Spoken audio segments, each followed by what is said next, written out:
Bismillahirrahmanirrahim. Assalamualaikum warahmatullahi wabarakatuh.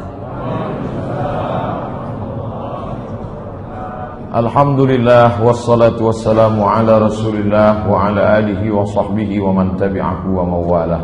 Bapak-bapak, ibu-ibu, hadirin hadirat, alim ulama, cerdik pandai, tokoh masyarakat, yang besar tak dihimbau gelar, yang kecil tak disebut nama. Insyaallah kita semua hamba-hamba dimuliakan Allah Subhanahu wa taala. Amin ya rabbal alamin.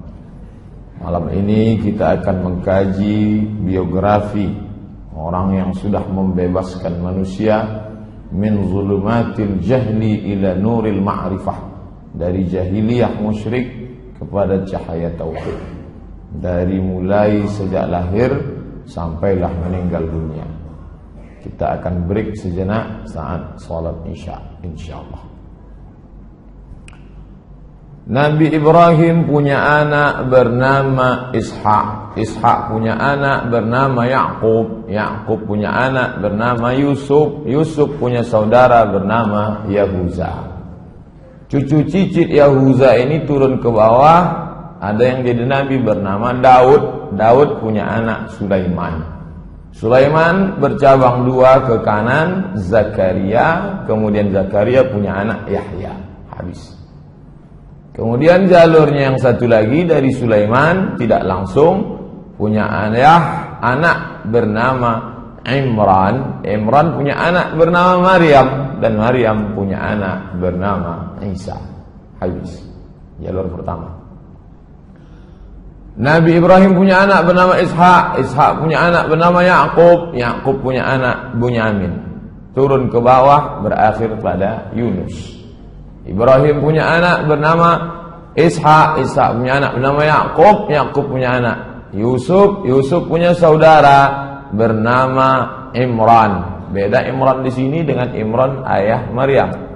Imran punya anak bernama Musa, dan Musa punya adik saudara bernama Harun. Turun ke bawah Ilyasan. Ini nabi-nabi yang dikenal dengan Bani Israel. Israel nama lain dari Yakub. Yakub nama lainnya Israel. Cucu cicit dari Yakub itu disebut dengan Bani Israel. Sedangkan asal dari kata Yahudi adalah Ibrahim punya anak bernama Ishak. Ishak punya anak bernama Yakub. Yakub punya anak bernama Yusuf.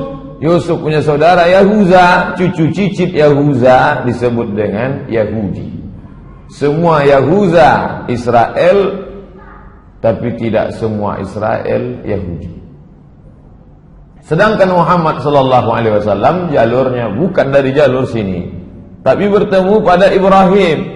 Jalurnya adalah Muhammad sallallahu alaihi wasallam punya ayah bernama Abdullah. Abdullah anak Abdul Muttalib. Abdul Muttalib anak Hashim. Hashim anak Abdi Manaf. Abdi Manaf anak Qusay. Qusay anak Kilab. Kilab anak Murrah. Murrah anak Ka'ab. Ka'ab anak Lu'ay. Lu'ay anak Ghalib. Ghalib anak Fihir. Fihir anak Malik. Malik anak Nadar. Nadar anak Kinanah. Kinanah anak Khuzaimah. Khuzaimah anak Mudrikah. Mudrikah anak Ilyas. Ilyas anak Mudar. Mudar anak Nizar. Nizar anak Ma'ad. Ma'ad anak Adnan. Adnan bukan nabi. Namanya dibuat warna, apa warnanya ini?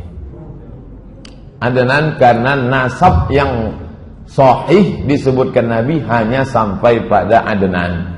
Adapun dari Adnan ini ke atas banyak ikhtilaf sampai kepada Ismail, dan Ismail anak Ibrahim, mengalir darah Ibrahim dan Ismail pada diri Muhammad sallallahu alaihi wasallam. Nah, inilah nasab dia.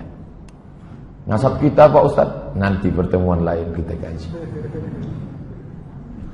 Pada subuh hari Isnin 12 Rabiul Awal, menurut riwayat yang masyhur, kalau ada nanti Ustaz lain ceramah 9 Rabiul Awal, itu dia pakai dari kitab Ar-Rahiq Al-Maktum. Banyak pendapat tentang ini, tapi yang masyhur 12. Tahun pertama sejak peristiwa tentara bergajah, disebut dengan Amul Fil, tahun 571 kalau pakai kalender Romawi. Tahun 40 kekuasaan Kisra Anushirwan, raja Persia bernama Kisra. Maka menjelang subuh hari Senin itu lahirlah Nabi Muhammad sallallahu alaihi wasallam. Itu tidak ada ikhtilaf. Hadis riwayat Muslim. Kenapa engkau puasa hari Senin ya Rasulullah? Zaka yauma wulidtu. Hari Senin aku lahir. Tak ada ikhtilaf. Tanggalnya yang ikhtilaf. Harinya tak ada ikhtilaf. Ketika dia lahir, terang benderang cahaya menerangi istana-istana di Rom. Tak tahu datang dari mana. Mereka heran. Dari mana ini terang? Begitu riwayat Ibnu Sa'ad, Ahmad bin Hanbal dan Darimi. Api abadi yang tak pernah mati di Persia padam. Beberapa bangunan gereja roboh, tak tahu apa sebab. Begitu menurut riwayat Imam At-Tabari dan Imam Al-Baihaqi. Abdul Muttalib sesudah lahir cucu kesayangan tadi dibawalah ke dalam Ka'bah karena Abdul Muttalib pemegang kunci Ka'bah. Kemudian disembelihkan kambing, akikah. Oh, akikah sudah ada sebelum zaman Nabi Muhammad ya. Sudah ada. Zaman Nabi Muhammad dibersihkan dari yang kotor-kotor.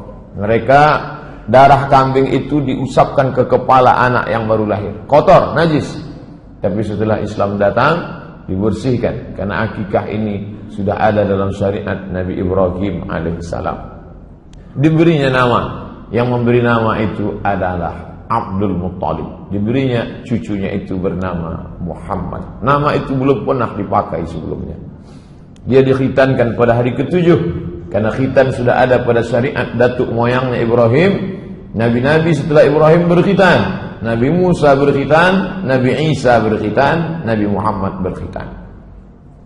Nabi Isa berkhitan, Ustaz. Khitan. Siapa yang menghapuskan khitan dalam agama Nasrani? Paus bernama Saul, seorang laki-laki merubah namanya menjadi Paulus. Dialah yang menghapuskan khitan. Kata dia, sejak Isa disalib maka semua suci, tak perlu lagi berkhitan.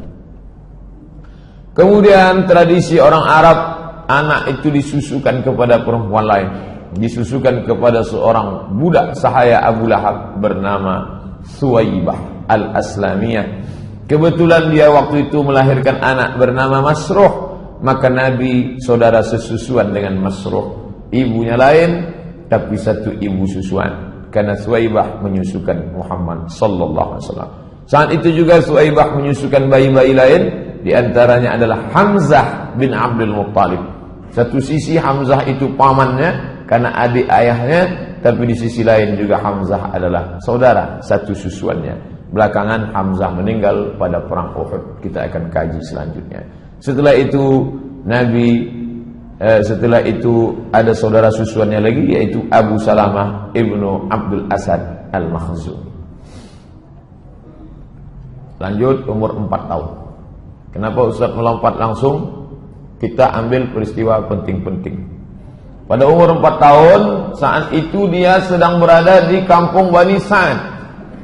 Maka pada saat itu Jibril alaihissalam datang. Saat Nabi sedang yal'abu ma'al ghilman, Nabi sedang main-main dengan anak-anak lain.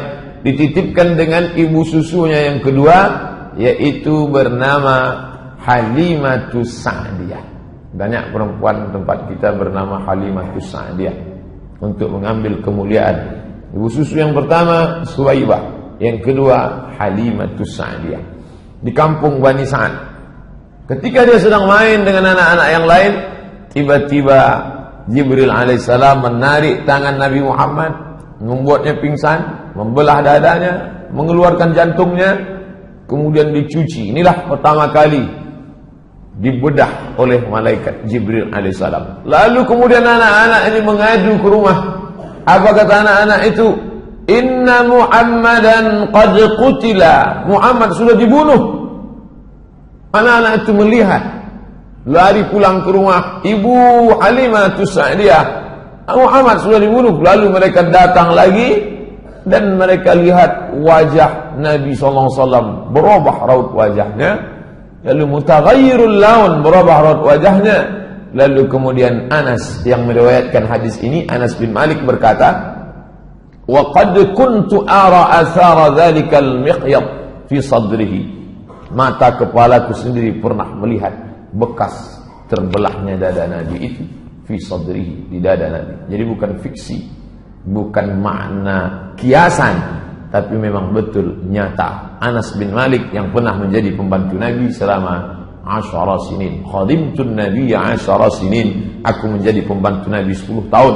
Membawakan air mandi Nabi, membawakan terompah Nabi, dan pernah dia melihat Nabi berbuka baju, nampaknya bekas itu di dada Nabi sallallahu alaihi wasallam. Lalu Halimatu Sa'diyah merasa takut. Khasyitu, aku khawatir ini anak ini ada apa-apanya. Daripada dia nanti meninggal dunia di tanganku, maka ku kembalikanlah kepada ibunya, dikembalikanlah kepada ibu kandungnya Aminah bersama ibu Aminah hingga berusia 6 tahun. Lalu Aminah merasa perlu membawa anak ini untuk ziarah ke makam ayahnya yang sudah meninggal dunia ketika berdagang ke negeri bernama Yathrib. Lalu kemudian dibawalah anak berumur 6 tahun ini. Kira-kira anak umur 6 tahun sekarang baru masuk sekolah dasar. Anak ibu, anak bapak yang umur 6 tahun lebih kurang begitulah usia Nabi Muhammad sallallahu alaihi wasallam. Dibawa berziarah ke makam ayahnya. Lalu kemudian dalam perjalanan pulang, hatta matat, meninggal Aminah di sebuah kampung bernama Abwa baina Makkah wal Madinah, terletak antara kota Makkah dan kota Madinah. Pulanglah Nabi sallallahu alaihi wasallam, pulang dari ziarah ke makam ayah, baru saja menemukan makam ayah, hilang pula ibu. Pulang dalam keadaan yatim piatu. Umur 6 tahun, Muhammad sallallahu alaihi wasallam. Pulang ke kota Makkah dengan pembantu yang ikut bersama mereka saat itu, lalu kemudian diserahkan kepada datuknya bernama Abdul Muttalib. Abdul Muttalib bangsawan Quraisy. Kalau dia mau duduk di samping Ka'bah, maka sudah disiapkan yudha'u firash li Abdul Muttalib. Ini tepi Ka'bah sudah disiapkan di situ kasur untuk tempat duduk Abdul Muttalib. Anak-anaknya satu pun tak ada yang berani. Anak Abdul Muttalib laki-laki 10 orang. Abbas bin Abdul Muttalib, Abu Lahab bin Abdul Muttalib, Hamzah bin Abdul Muttalib, Abdullah bin Abdul Muttalib, Abu Talib bin Abdul Muttalib. Itu yang 5 itu yang masyhur. Abu Lahab kafir masuk neraka, Hamzah masuk Islam, Abu Talib ayah Ali bin Abi Talib, Abbas bin Abdul Talib ayah Abdullah bin Abbas, dan ayah Nabi Muhammad sallallahu alaihi wasallam. Adapun yang 5 lagi tidak masyhur, 5 perempuan. Satu pun anak laki-laki ini tak berani duduk di situ. Tapi kalau sudah datang Nabi Muhammad sallallahu alaihi wasallam, duduk Nabi di kasur itu bebas, cucu kesayangan. Bapak yang sudah punya cucu bisa membayangkan cucu enak saja duduk memegang kepala datuk karena ayahnya sudah meninggal dunia.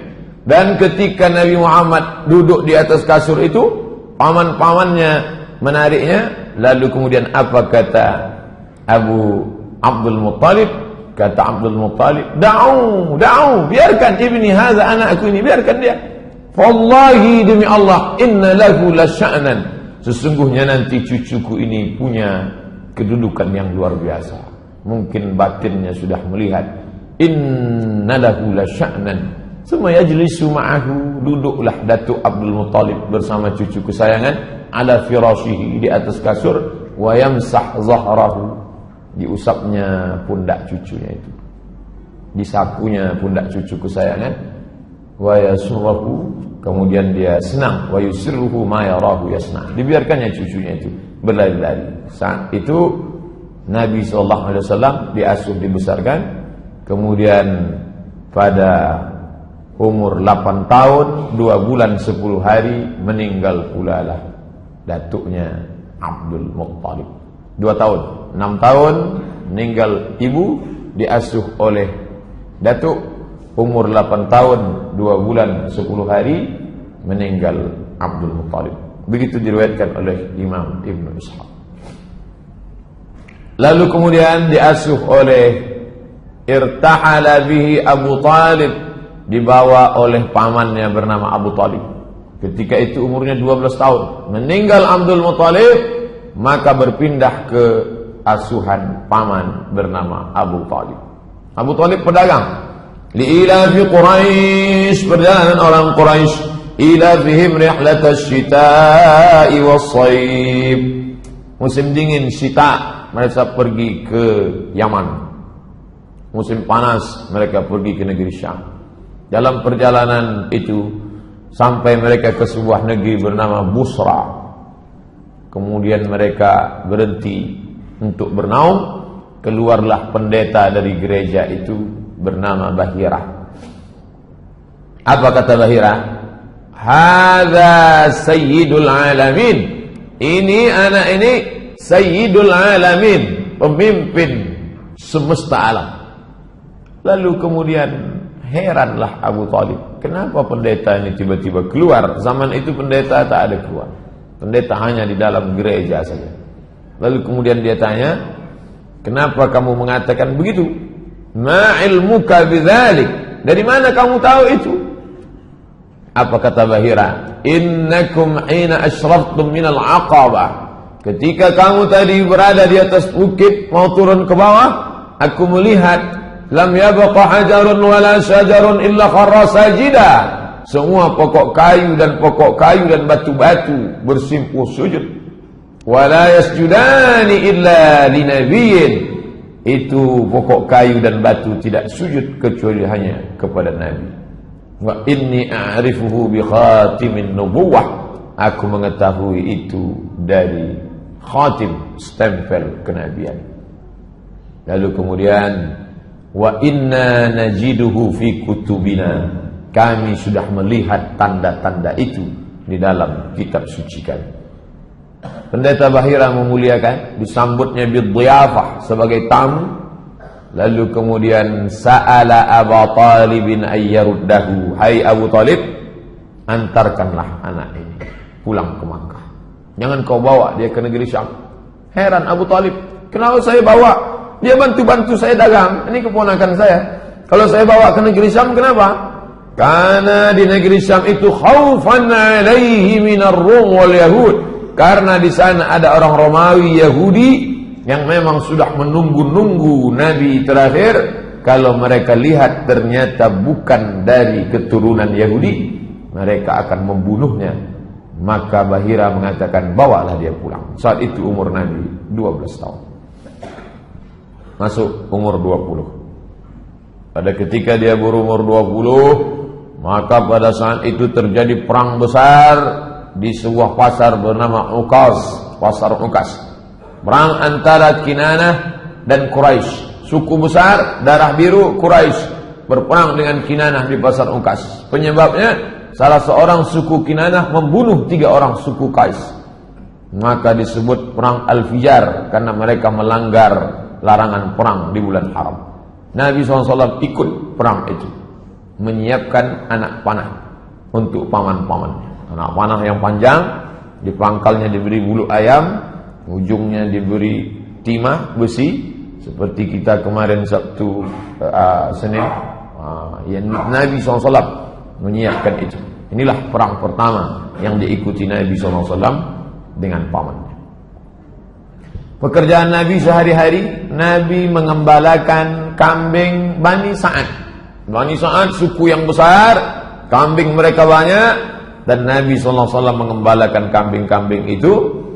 Dan kemudian setelah itu Nabi berdagang bernama Sa'ib bin Abi Sa'ib Al-Makhzumi. Nabi tidak punya barang dagangan. Barang dagangan milik orang, pemodal, orang kaya, dibawakan. Dagang ke Yaman, pergi ke negeri Syam. Negeri Syam itu sekarang sudah menjadi 4 negara. Suriah, Lebanon, Palestina, Yordania. Lalu kemudian pada musim dingin mereka turun ke bawah, pergi ke Yaman. Jadi kalau dihitung sekarang dagang Nabi itu Yaman, Saudi Arabia, Yordania, Suriah, Lebanon, Palestina. 6 negara, ekspor impor. Jadi jangan bayangkan Nabi jualan antar kelurahan. Nabi itu luar biasa. Bersama As-Sa'ib bin Abi Sa'ib Al-Makhzumi. Umur 25 tahun. Di antara pemilik barang yang dibawakan Nabi barang-barangnya adalah seorang perempuan bernama Khadijah binti Khuwailid. Imra'atun, seorang perempuan tajiratun, kaya, zata syarafin, mulia, wa malin, banyak harta. Banyak yang sudah meminang dia, tapi dia tak ada terima. Lalu kemudian setiap kali barang ini dibawa laku keras, maka dia heran. Dia cari informasi, siapa yang membawa barang yang laku ini. Ternyata yang membawa itu ada seorang anak muda berusia 25 tahun bernama Muhammad sallallahu alaihi wasallam. Lalu kemudian Nabi sallallahu alaihi wasallam itu digambarkan sebagai anak muda yang menarik, mulia, cerdas, rasional, jujur, amanah. Jadi kalau ada anak muda sekarang begini sifatnya, inilah umat Muhammad SAW. Jadi kalau dia lesu, bawaannya mau mati aja, mandi malas, bangun jam 9 pagi, itu bukan umat Muhammad SAW. Banyak sudah anak-anak muda penguasa mau meminang Khadijah, tapi tidak terima. Memang dia sudah tua, tapi karena orang kaya, duitnya banyak, nampak muda. Macam sekarang lah, banyak nampak muda. Itulah. Lalu kemudian Khadijah menyampaikan pesannya kepada perempuan bernama Nafisah binti Munabbih.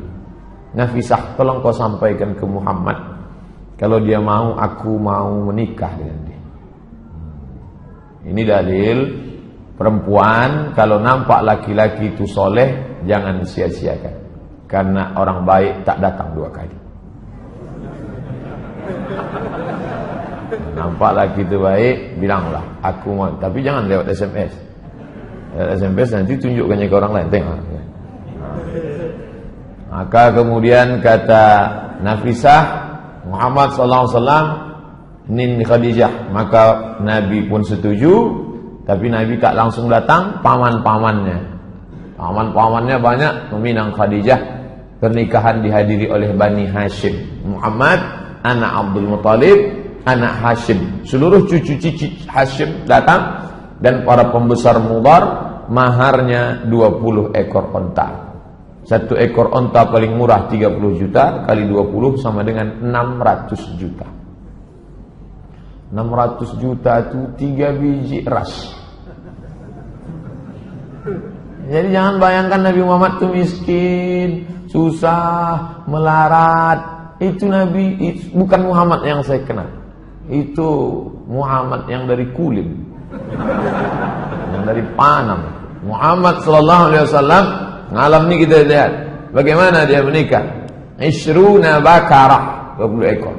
Nabi Muhammad sallallahu alaihi wasallam monogami, 1 istri bersama Khadijah. Anak-anaknya yang pertama Al-Qasim, maka dia dipanggil ya Abul Qasim, Abu Qasim, Bapak Qasim, Muhammad.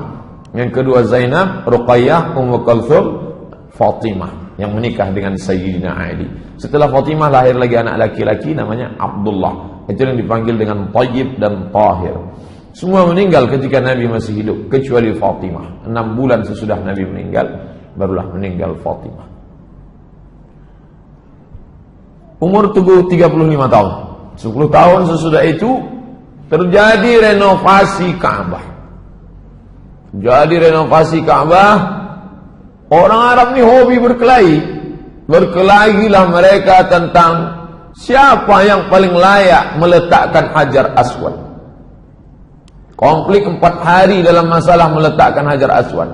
Abu Umayyah Ibnul Mughirah Al-Makhzumi punya ide. Bagaimana idenya?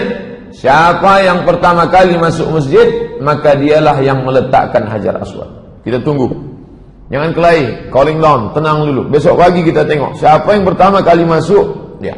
Besok pagi ketika kepala suku sudah mengintai, yang datang pertama kali adalah Muhammad sallallahu alaihi wasallam. Tapi Nabi bijaksana luar biasa. Ketika mereka memanggil dia, umur 35 tahun, lebih tua lagi saya. Ustaz berapa? Lebih lah 35. Ketika Nabi SAW masuk, dipanggil mereka, Muhammad sini, kami sudah sepakat, siapa yang pertama kali masuk, kaulah meletakkan Hajar Aswad. Nabi bijaksana, dimintanya kain panjang, diletakkan Hajar Aswad di tengah, diminta nih kepala-kepala suku, pegang ujung, pegang. Artinya dia melibatkan orang banyak, sehingga kepala-kepala suku itu tidak merasa diremehkan. Kalau kita lah yang mengalami ini mungkin, Ustaz Somad, Ustaz yang masang, aku yang masang, ya, pinggir. Tapi Nabi dari muda memang sudah bijaksana, merangkul bukan memukul, mengajak bukan mengejek. Ayo, datuk-datuk, nenek mama, sadonyo, sama kita, ayo kita pasang. Kalian pegang ujung kain, biar aku pegang. Hilanglah perkelahian. Nabi SAW. Jadi fase kehidupannya, lahir 40 tahun jadi Rasul, 3 tahun pertama dakwah rahasia, diam-diam. Setelah itu hijrah, wafat. Ini yang akan kita kaji ini secara utuh. Kita sudah berjalan 35, menjelang 40. Azan Isya berbunyi, kita harus break, kita lanjutkan. Sampai jam berapa nih selesai Pak Ustaz? Ikuti aja lah. Umur 38 tahun, umur 39 tahun, umur 40 tahun. Ada apa? Setiap datang bulan Ramadan sudah ada Pak Ustaz, bulannya ada, puasanya belum. Muharram, Safar, Rabiul Awal, Rabiul Akhir, bulan itu sudah ada, tapi ibadah yang mengisinya belum ada.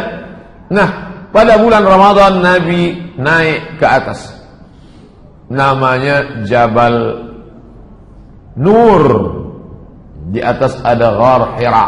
Nabi naik ke Gua Hira pada waktu malam. Jangan bayangkan Nabi siang malam, siang tak bisa, panas luar biasa. Nabi di atas malam. Habis itu turun. Umur 38 sekali, 1 bulan total. Turun lagi. Umur 39 naik lagi dia ke atas. Tak ada kejadian apa-apa. Umur 40 barulah terjadi kejadian yang luar biasa. Bagaimana? Tiba-tiba ada makhluk yang dia tidak tahu entah apa namanya. Makhluk itu kemudian memeluk dia erat, mengatakan, "Iqra, baca." Kata dia, "Ma'ana biqari." Aku tak bisa membaca. "Ma'ana biqari." Aku tak bisa membaca. Apa yang mesti ku baca? Sampai 3 kali. Sampai akhirnya makhluk itu membaca, "Iqra bismi rabbikal ladzi khalaqa. Khalaqal insana min 'alaqin. Iqra wa rabbukal akramul ladzi 'allama bil qalam. 'Allamal insana ma lam ya'lam." Turun Nabi dalam keadaan menggigil ketakutan, lalu kemudian zammiluni, selimuti aku. Lalu kemudian Khadijah menyelimuti dia. Dia cerita tentang ini, Khadijah menenangkan dia. Itu bukan apa-apa, tidak mungkin, karena engkau orangnya baik, menyambung silaturahim.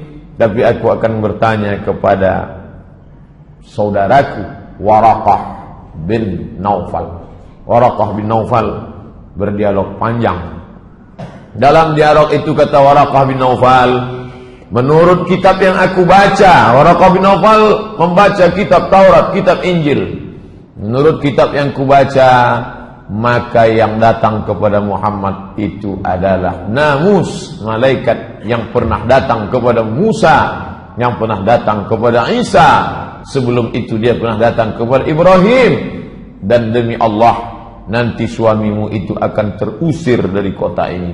Seandainya nanti aku hidup, aku orang pertama yang akan menolong dia. Kata Waraqah bin Naufal. Tenang batin Nabi, tenang fisik Nabi. Yang menenangkan itu adalah Khadijah. Nabi berumur 40 tahun. Umur 41, umur 42, umur 43. Disitulah dakwah sir, sembunyi, diam-diam. Perempuan pertama kali yang masuk Islam Khadijah binti Khuwailid. Jadi kalau ada orang bertanya mana lebih mulia, laki-laki apa perempuan, cukuplah perempuan mendapatkan keutamaan, karena perempuan pertama kali yang beriman kepada Muhammad sallallahu alaihi wasallam. Budak hamba sahaya yang pertama kali beriman Zaid bin Harithah. budak. Sampai-sampai mereka menyebutnya Zaid bin Muhammad, Zaid bin Muhammad. Turun ayat, "Ma kana Muhammadun aba ahadin min rijalikum." Muhammad bukan ayah kamu, walakin Rasulullah, dia Rasul utusan Allah, anak angkat Nabi. Anak laki-laki yang pertama beriman, Ali bin Abi Thalib. Jarak umur Nabi dengan Ali 30 tahun. Jadi kalau waktu itu Nabi umurnya 40, maka umur Ali bin Abi Thalib 30 tahun. Pria dewasa yang pertama kali masuk Islam, Abu Bakar Siddiq. Jarak dia dengan Nabi 2 tahun. Nabi 40, Abu Bakar 38. Bapak yang berumur 38 saat itu menjadi Abu Bakar Siddiq. Yang berumur 10 tahun saat itu menjadi Ali bin Abi Thalib. Berumur 55 tahun Khadijah. Saat itu umur Khadijah 55 tahun. Utsman bin Affan, Utsman bin Affan berumur 35 tahun. Zubair ibn Awam, Abdurrahman ibn Auf, Sa'ad bin Abi Waqqas, Talhah bin Ubaidillah. Umar mana? Umar belum, belakangan. 41, 42, 43 dakwah secara rahasia. Person to person, dakwah fardiyah. Tabligh akbar seperti ini tak bisa dilaksanakan. Abu Jahal, Abu Lahab, Abu Talib, Abu Sufyan sudah mengintai, tak bisa. Makanya kalau ada yang tak datang malam ini, dia takut ditangkap oleh Abu Jahal. Kau kenapa tak pernah datang pengajian ke masjid? Aku masih 3 tahun pertama, 41, 42, 43. Kita masih rahasia. Belum bisa kita tabligh akbar. Umur 44 tahun, ini tak ada tawar-menawar, dakwah mesti terang-terangan. Nabi mengundang para pembesar Bani Hashim. Muhammad anak Abdullah, Abdullah anak Abdul Muttalib, Abdul Muttalib anak Hashim, cucu cicit Hashim diundangnya semua, paman-paman dia. Dan anak Abdul Muttalib, semua berjumlah 45 orang. Nabi Muhammad naik ke atas bukit Safa, kumpulkannya semua paman-pamannya. Lalu dia tanyakan kepada mereka, seandainya ku katakan di belakang bukit Safa ini, di belakang bukit Safa ada bukit besar Jabal Abi Qubais. Jabal Abi Qubais itu sekarang dipotong, ada istana Raja Fahad di atas. Seandainya ku katakan di belakang bukit besar ini ada pasukan yang akan menyerang kita, apakah kalian percaya? Kami percaya ya Muhammad. Sadaqnaka, kami percaya. Kenapa? Karena dari kecil pun kami sudah memanggil engkau Al-Amin. Tak pernah bohong, tak pernah tipu, tak pernah dusta. Seandainya ku katakan bahwa aku adalah Nabi dan aku sudah menerima wahyu dari Allah, apakah kalian percaya? Disitulah Abu Lahab marah. Tabban laka ya Muhammad, celakalah kau wahai Muhammad. Tabbat yada Abi Lahabin wa tabban, ma aghna anhu maluhu wa ma kasaba, sayasla naran dzata lahab wa imra'atuhu hammalatal hatab fi jidha hablum min masad. Jadi kalau begitu berapa tahun Abu Lahab itu sayang kepada Nabi Muhammad SAW? 44 tahun. 63 tahun, 44 itu sayang, sisanya itu baru benci, peperangan, permusuhan yang luar biasa. Umur 44 sampai umur 53, disitulah rintangan mulai datang. Jamaah haji dihadang, tak boleh mendengarkan dakwah Muhammad. Jamaah haji, haji sudah ada Pak? Udah. Abu Jahal, Abu Lahab itu haji Abu Lahab. Cuman tak ditulis. Seandainya ditulis, tabat siada haji Abi Lahab wa tab. Itu haji-haji semua itu. Makanya kalau ada Pak Ustadz berat kami ke masjid ini, tak disokong oleh tokoh masyarakat haji ini. Haji Abu Jahal itu. Haji Abu Jahal. Nabi SAW diejek, ditertawakan, dibunuh karakter Nabi dengan kata-kata apa? Sahir, tukang sihir, majnun, gila, kadzab, pembohong, asatirul awalin, dongeng nenek moyang. Pertama, tembak karakternya. Jangan bunuh orangnya, bunuh karakternya. Masyarakat dihadang untuk mendengarkan dakwah dengan isu-isu, dari muncul siksaan fisik. Ini keempat cara ini terjadi pada dai-dai sekarang. Orang tak boleh dengar pengajian, diembargo, Karakter sifat dibunuh, isu tak mempan, baru fisik. Paman Utsman bin Affan digulung dengan tikar, tikarnya dari anyaman tepung, anyaman pohon korma, digulung, diikat, digantung, dihidupkan api di bawah. Kenapa tak langsung dibunuh saja? Kalau dibunuh selesai, siksa, teror. Alhamdulillahirabbil alamin wassalatu wassalamu ala asyrafil anbiya wal mursalin wa ala alihi wa sahbihi wa man tabi'ahu ila yaumil. Ini menunjukkan ketika Nabi itu jadi soleh baik untuk dirinya sendiri, orang tak marah. 40 tahun dia tidak minum khamar, 40 tahun dia tidak nyembah berhala, 40 tahun dia tidak berzina, orang tak marah, orang suka. Ketika dia berdakwah diam-diam 3 tahun, orang tak marah. Tapi begitu identitas kita sudah kelihatan, di situ orang marah. Buruk karakter, tak mempan.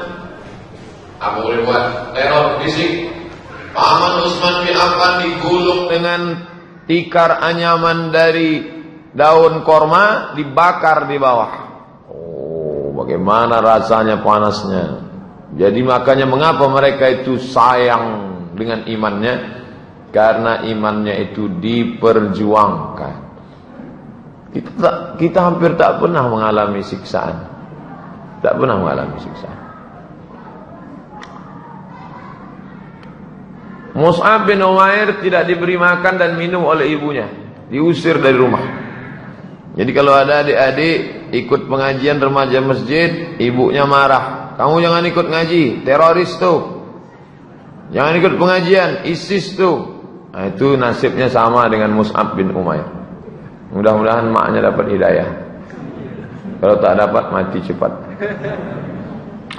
Suhaib bin Sinan Ar-Rumi disiksa sampai hilang ingatan.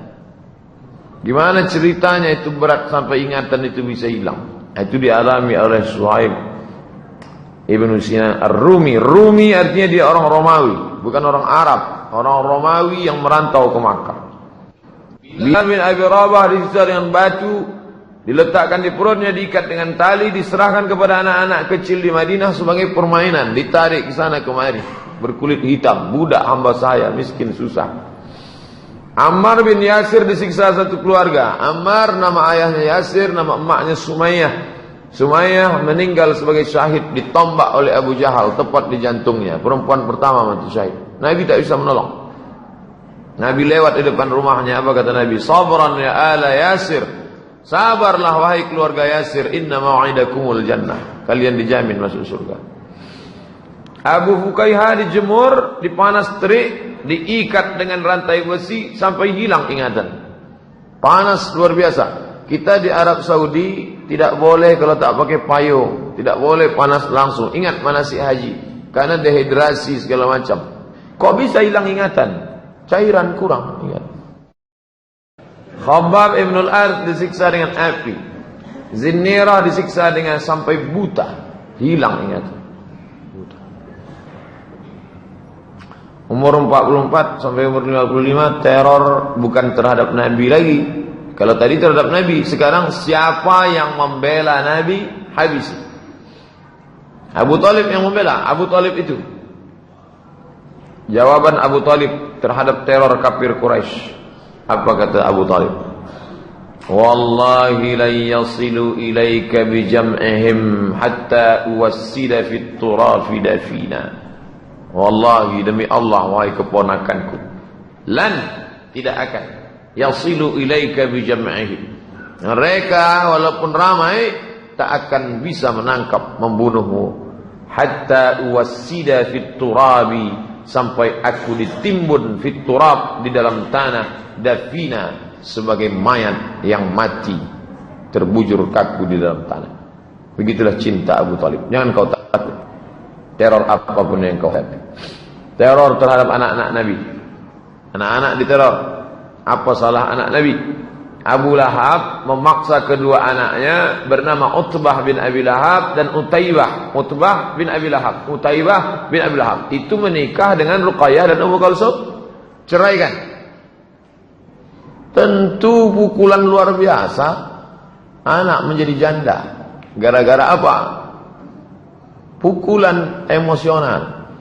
Seorang ulama kalau anaknya dipaksa harus melepaskan diri dari pernikahan, tentu dia tak sampai hati.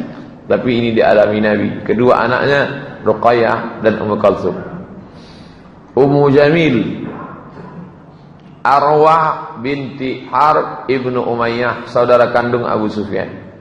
Namanya Arwah, tapi panggilannya Ummu Jamil. Ummu ibu, Jamil cantik. Ummu Jamil bu cantik.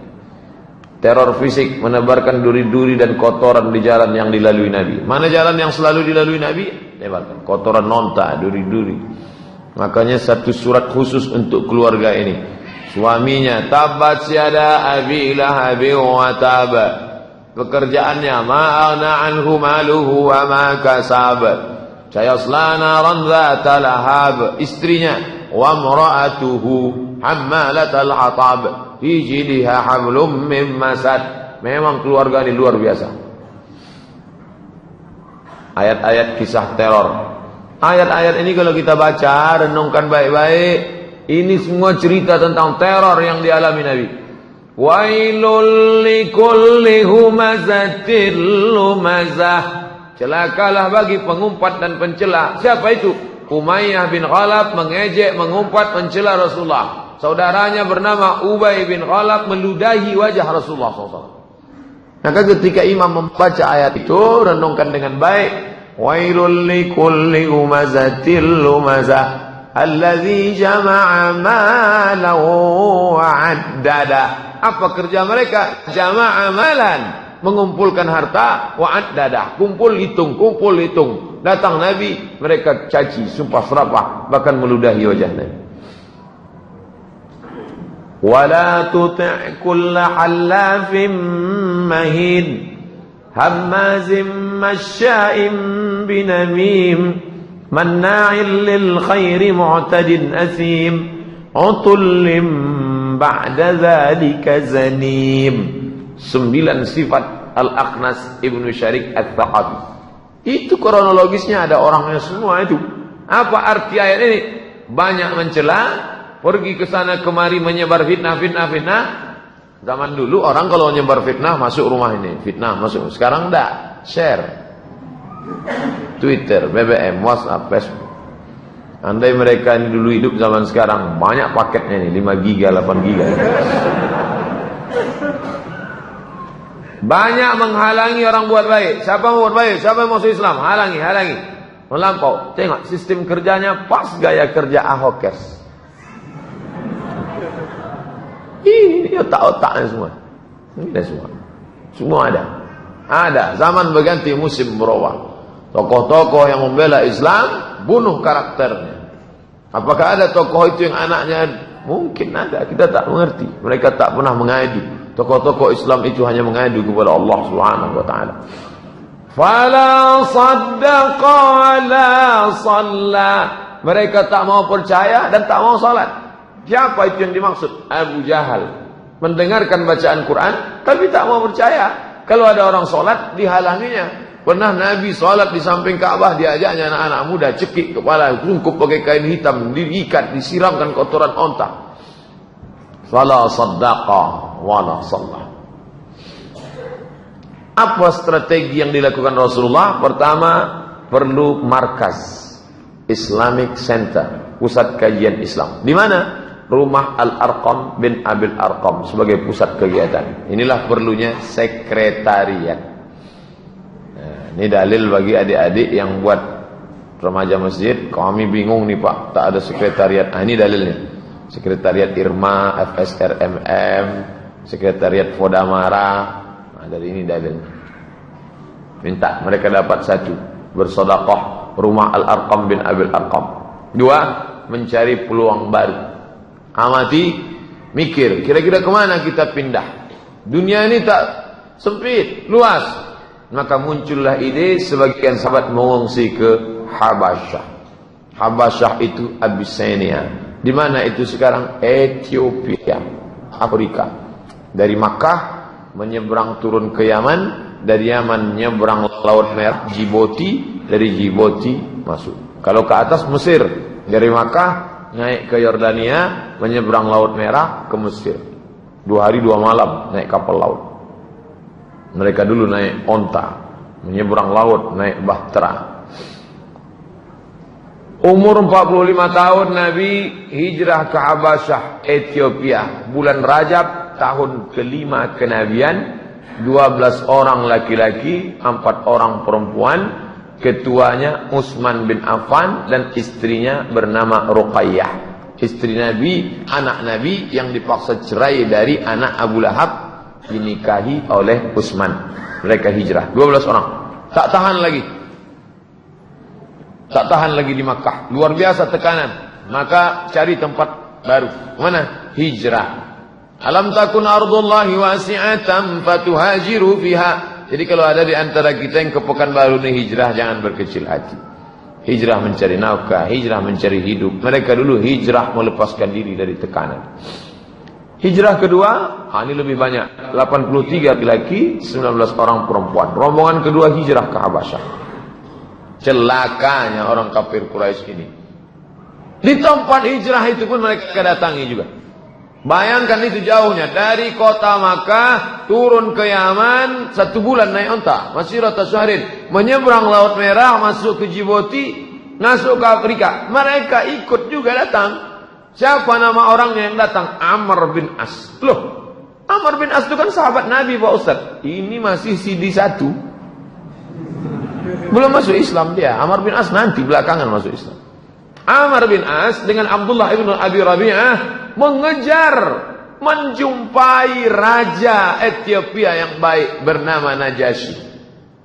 Najasyi, ya, itu rombongan yang datang dari Makkah. Itu jangan kamu terima. Itu jahat itu perampok itu. Najasyi orang bijaksana. Dia mendengarkan ucapan Ja'far bin Abi Thalib, saudara kandung Ali bin Abi Thalib, saudara sepupu Nabi. Lalu dia tanya, Ja'far, ya, bagaimana Muhammad itu? Muhammad orangnya baik, orangnya santun. Pertanyaan Najasyi, apa pendapat Muhammad tentang Yesus? Karena Najasyi agamanya Kristen Ortodok. Ja'far terdiam. Dia hanya membacakan Kaf ha ya ain sad Zikru rahmati rabbika abdahu Zakaria. Jangan bayangkan Ja'far itulah Quran. Quran belum ada. Quran itu ada di kepalanya. Sekarang kalau ada orang nanya kita, apa pendapatmu tentang Isa? Sebentar dia mencari yang begitu. Ja'far langsung membacakan itu, meleleh air mata Najasyi. Kenapa? Karena yang dibacanya itu surat Maryam yang bercerita tentang kelahiran Isa alaihissalam. Najasyi Islam. Mana dalil Ustaz Najasyi Islam? Ketika Najasyi meninggal, Nabi salat jenazah, tapi jenazahnya tak ada. Maka salat itu disebut dengan salat ghaib. Keluarga meninggal di Jakarta, Surabaya, mana jenazahnya? Tak ada, salat ghaib. Apa dalil salat ghaib? Nabi salat ghaib ketika Najasyi meninggal dunia. Salat ghaib hanya ditujukan orang muslim. Najasyi masuk Islam.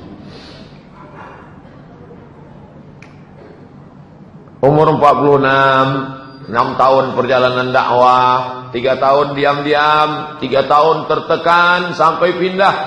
Ada cahaya kecil, ibarat dalam gelap nampak ada secercah cahaya. Apa itu? Hamzah masuk Islam. Hamzah yang bergelar setelah masuk Islam Asadullah. Asad, singa. Asadullah, singa Allah. Apa sebab dia masuk Islam? Abu Jahal memukul Nabi di atas bukit Safa hingga berdarah kepala Nabi. Bukit Safa, melihat keponakannya dipukul, ayah Nabi, abang dia, abang kandungnya, ini keponakan, berani dia mukul. Hamzah merasa terhina. Jadi saat itu motivasinya bukan iman, tapi kesukuan. Keponakan saya dia pukul, berani dia.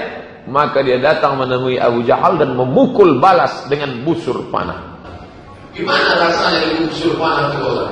Pergi ke Al-Falah cari busur panah yang kuat, pukul yang kuat. Pukulnya kepala Abu Jahal. Tahu rasa itu. Masuk Islam ya. makin terang lagi cahaya. Tahun umur Nabi 46, cahaya-cahaya datang, ditambah lagi cahaya yang terang benderang. Bulan Zulhijjah, tahun ke-6, Umar bin Khattab masuk Islam. Jadi Umar agak terlambat sedikit dari Utsman, Ali dan Abu Bakar. Umar bin Khattab masuk Islam, gembira semua. Nabi berdoa, Allahumma a'izzal Islam bi Umarain. Ya Allah, tolong Islam ini supaya masuk Islam 2 Umar. Umar yang mana? Umar bin Khattab dengan Umar bin Hisham.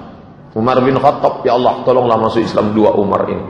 2 Umar inilah ya Allah masuk Islam. Umar bin Khattab dengan Umar bin Hisham. Umar bin Hisham Abu Jahal.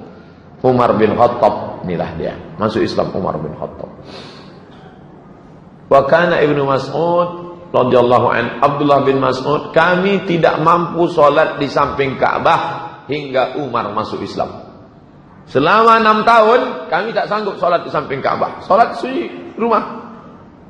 Nah, jadi kalau ada jamaah sini tak pernah ke masjid, itu sebelum Umar bin Khattab masuk Islam.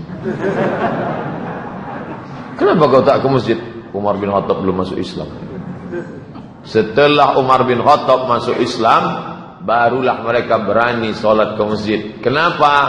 Karena kepala preman sudah masuk Islam.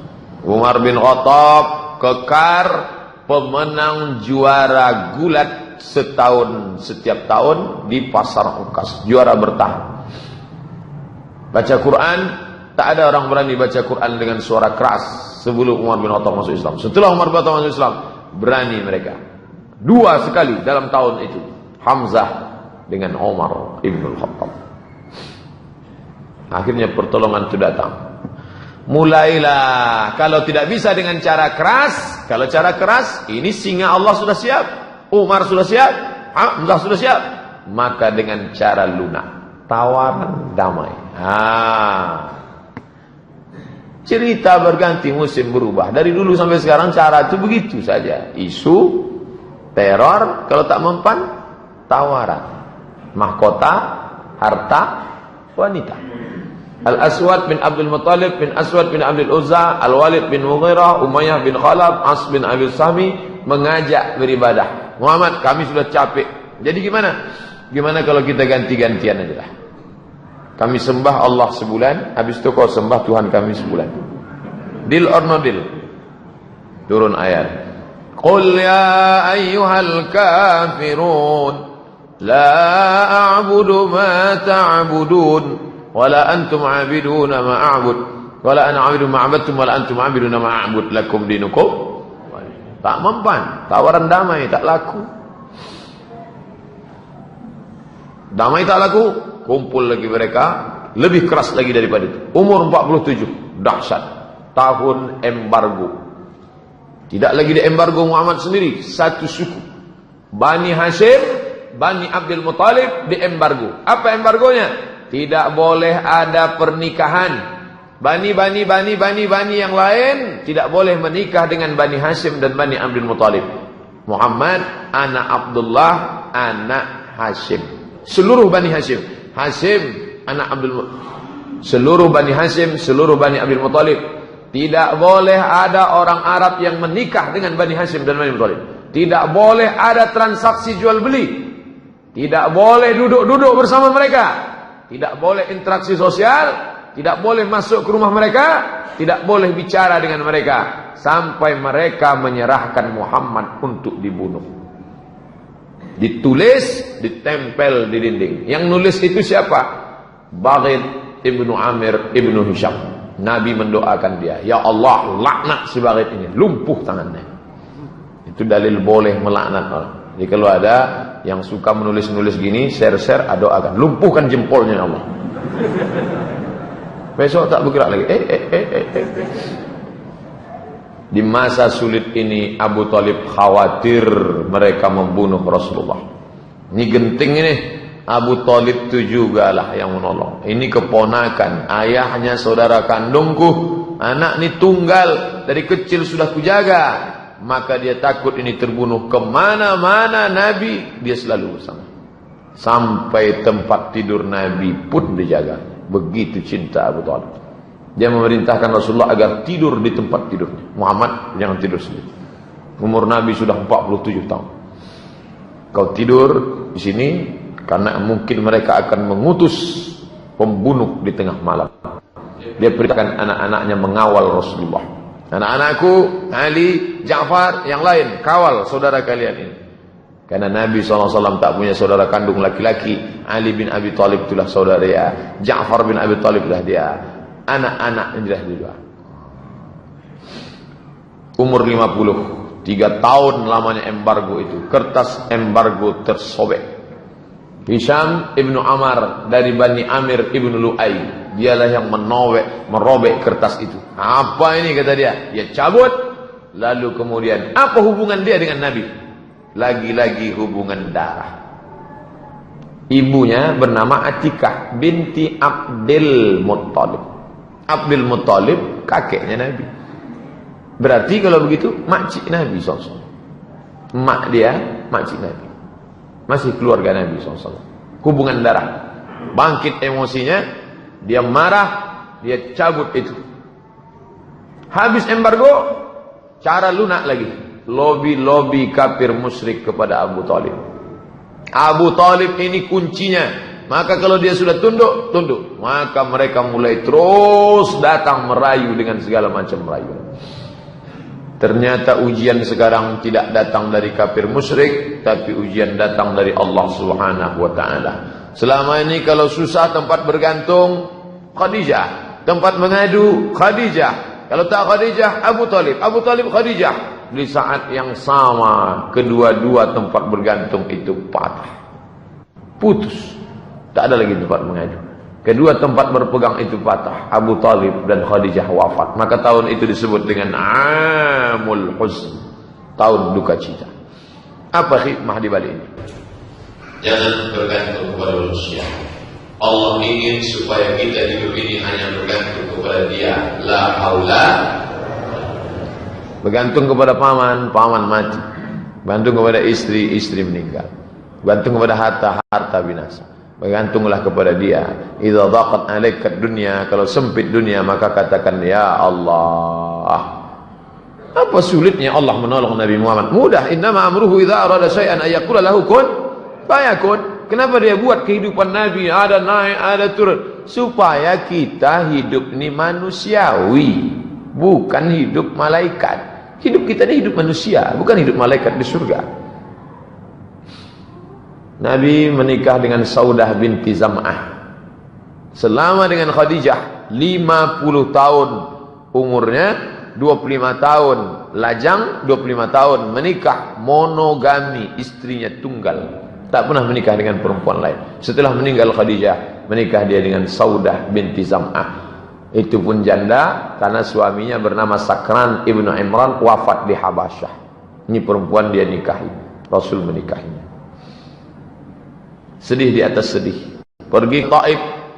Di Taif ada suku Saqif. Dengan harapan orang Saqif mau menerima dakwah.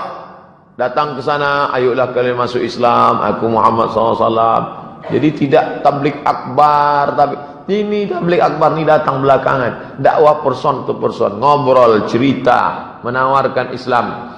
Tapi apa yang terjadi? Mereka melempar Nabi sallallahu alaihi wasallam, mengusir, melempar, dilempar mereka dengan batu, dengan tolang onta, dengan kotoran, dengan duri. Akhirnya meleleh darah dari pelipis Nabi, bersembunyi Nabi di balik bukit. Inilah doa yang dia baca. Allahumma ya Allah, ilaika asku dha'afa quwwati, kepada Engkau saja aku mengadukan kelemahanku, wa qillata hilati, ketidakberdayaanku, wa hawani 'alan nas, sekarang ini aku betul-betul hina di hadapan manusia. Ya arhamar rahimin, anta rabbul mustad'afin, Engkau Rabb, tempat mengadu, tempat meminta semua orang yang lemah. Wa anta rabbi, Engkau Rabbku. Ila man takiluni ila ba'idun yatajahhamuni, kemana lagi aku bersandar kalau bukan kepada Engkau? Apakah ke tempat yang jauh, tempat aku merasa asing? Am ila aduwin malaktahu amri, apakah kepada musuh mungkin ya Allah? Illam yakun bika alayya ghadabun fala ubali, andai engkau tidak murka kepadaku, asalkan jangan engkau saja yang marah, seisi dunia yang marah, pada ubadi, aku tak peduli ya Allah, walakin afiyatuka ya awsa'uli, yang paling penting adalah rahmat dan ampunanmu ya Allah. A'udzu bi nuri wajhika alladhi asyraqat lahu dhulumat, aku berlindung kepada engkau dengan cahaya kemuliaanmu yang dapat menerangi segala yang gelap.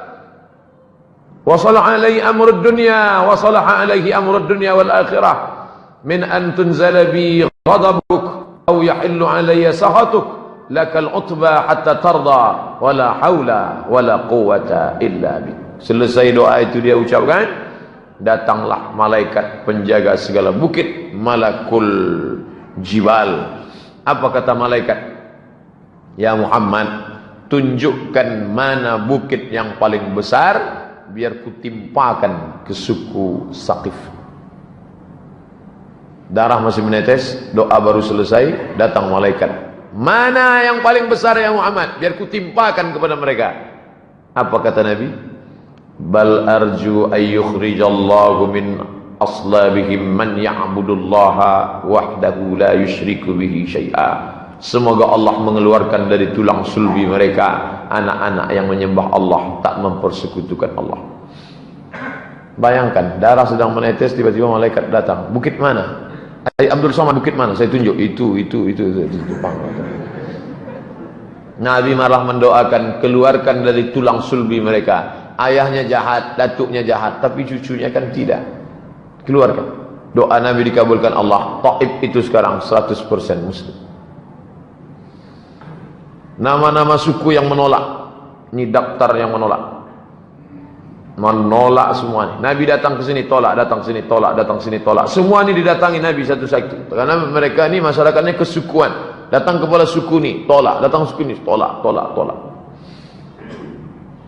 Pelipur lara. Setelah jatuh sejatuh-jatuhnya, meninggal paman, meninggal istri, jatuh, hina, dinaikkan Allah. Subhanalladzi asra bi'abdihi layla minal masjidil haram ilal masjidil aqsa alladzi barakna hawlahu linuriyahu min ayatina innahu was-sami'ul basir. Isra, ini Mi'raj. Ini ayat Isra, ini ayat tentang Mi'raj. Isra Mi'raj satu sisi membahagiakan, di sisi lain makin menjatuhkan. Karena mereka menuduh Nabi gila. Beberapa orang menerima dakwah. Mereka di luar Makkah. Suhail ibn Samit, Iyas ibn Mu'adz, Abu Dzar al-Ghifari. Ini yang terkenal. Abu Dzar al-Ghifari, Tufail ibn Amr ad-Dawsi, dan Dimas al-Azdi. Ini Dimad al-Azdi. Mereka masuk Islam, tapi bukan orang Makkah. Orang datang dari jauh, mendengar berita, datang. Yang didatangi tak masuk Islam, yang tak pernah dikunjungi malah masuk Islam. Kita pun selalu dalam kehidupan ini. Yang kita usahakan tak berhasil, yang kita tanam, kita pupuk, yang tak ditanam malah. Artinya apa? Engkau buat saja, ente buat aja, masalah hasilnya Allah Ta'ala. Ini tak didakwahi, malah datang bersyahadat di hadapan Nabi. Asyhadu an la ilaha illallah. Mereka datang dari luar Makkah. Umur 51. Fajar baru datang menyingsing dari negeri bernama Yathrib, tepat di musim haji. Musim haji Zulhijjah, datanglah orang-orang dari Yathrib. Inilah orang pertama yang masuk Islam dari Madinah. As'ad bin Zurarah, Auf ibn al-Harith, Rafi' ibn Malik, Utbah bin Amir, Uqbah bin Amir, Jabir ibn Abdullah. Ini mereka datang. Mereka sudah lama dengar tentang Nabi Muhammad, berita-berita, pas musim haji. Mereka datang 8 hari 8 malam mereka naik onta sampai ke Makkah. Dan pada saat di Aqabah, ini mereka bulan Syawal tahun ke-11 kenabian. Ini mereka masuk Islam. Lalu kemudian di umur 51 ini Nabi menikah dengan Aisyah. Menetap bersama baru pada setelah hijrah. Menikahnya sebelum hijrah.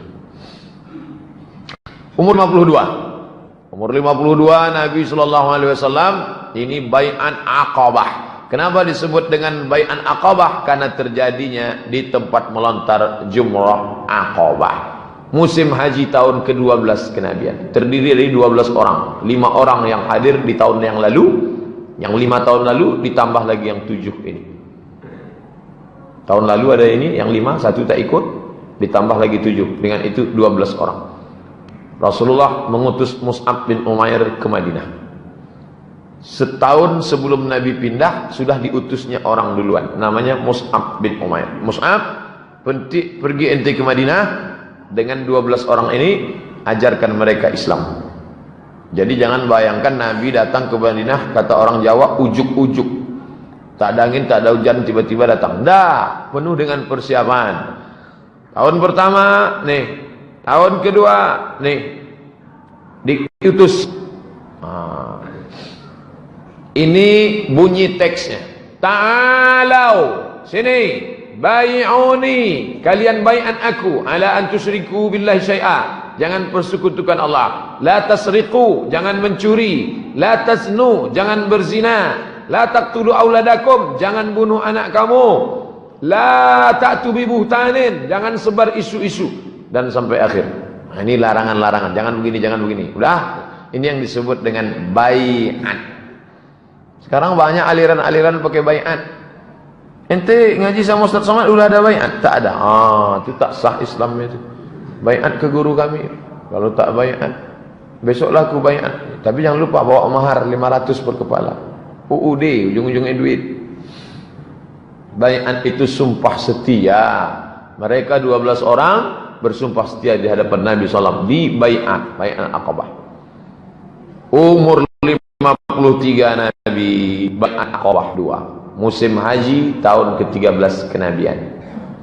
Jumlah peserta yang membaiat Nabi ramai. 73 orang laki-laki, 2 orang perempuan. Perempuan yang ikut baiat namanya Nusaibah. Yang satu lagi Asma binti Amr.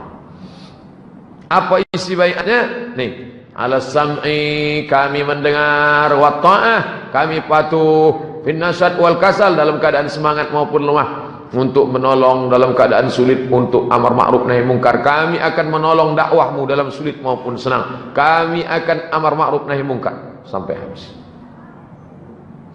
Nabi mengangkat para mentor kalau sekarang. Jadi jangan bayangkan dakwah Nabi itu tak pakai strategi. Diangkat Nabi ini 9 orang dari suku Khazraj, 3 orang dari suku Aus. Kalian balik, ini kepala, ini ketua, ini ketua, ini ketua, penanggung jawab. Antum ala qaumikum, kalian terhadap suku kalian, bima fihim kufala. Kalian menjadi penanggung jawab kakafalatil hawariyin li Isa bin Maryam. Sebagaimana Nabi Isa punya murid-murid hawariyin, begitu pula lah keadaan kalian. Wa ana kafilun ala qaumi. Saya penanggung jawab utama, di bawah itu ada ini manajemen strategi Nabi. Jadi tak bisa main sendiri, one man show. Ada pimpinan tertinggi, di bawah itu diangkat ketua-ketua yang akan bertanggung jawab pada suku masing-masing. Setelah ready, siap, barulah Nabi hijrah. Kamis 26 Safar tahun ke-14 kenabian. Tepatnya 12 September 622 Masehi, rapat 14 kepala suku di Darun Nadwah. Apa hasil rapatnya? Muhammad harus kita bunuh, habis. Tak ada cerita lagi. Ini sudah kacau ini. Ini sudah hancur Makkah, ini sudah gara-gara dia. Maka dia harus dibunuh. Maka Kamis malam Jumat, Rasul pergi bersama Abu Bakar menginap di Jabal Thawr 3 malam. Ahad malam Senin bertolak menuju Yasrib. 3 malam transit, langsung berangkat. Strategi lagi. Ali bin Abi Thalib menggantikan Nabi, tidur di tempat tidur. Abu Bakar Siddiq menemani di Jabal Thawr. Asma binti Abi Bakar ngantar makanan. Abdullah bin Abi Bakar bawa berita. Update, berita harus diupdate, jangan sampai ketinggalan berita. Amir bin Buhairah gembala kambing. Pura-pura gembala kambing di bawah. Kalau ada macam-macam, kasih kode Abu Bakar. Abdullah bin Uraid, guide, penunjuk jalan. Job description. Jangan bayangkan hijrah itu langkah kaki kanan, bismillah, tawakkaltu 'ala Allah, la haula wala quwata illa billah, kun fayakun, terjadi, terjadilah. Bukan begitu. Ini perlu kita belajar tentang ini. Walaupun agak rusak konsentrasi kita sedikit mencium bau gulai kambing ini. Saya tak dikasih tahu kalau malamnya ada ini. Kalau tahu gini tak saya buat slide-slide ceramah. Bagus ceramahnya tentang akikah aja. Itulah akan datang kalau ngundang saya kasih tahu acaranya apa. Lama saya persiapkan. Umur 54 tahun Nabi pun hijrah. Hari Senin Rabiul Awal 23 September sampailah dia di tempat bernama Quba. Menginap 4 malam di Quba, malam Selasa, malam Rabu, malam Kamis, malam Jumat.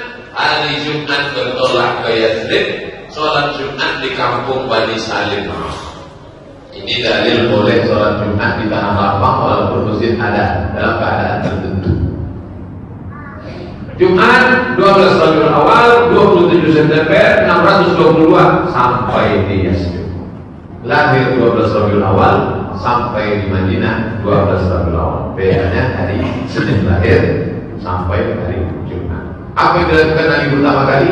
Rekonsiliasi. Bangun Masjid Nabawi, mempersaudarakan Aus dan Khazraj, mempersaudarakan Muhajirin dan Ansar, mempersaudarakan penduduk Madinah. Aus, Khazraj, kelahi, saudara. Muhajirin datang dari Makkah, ini orang Madinah, saudara. Orang Muslim dengan orang Yahudi, saudara.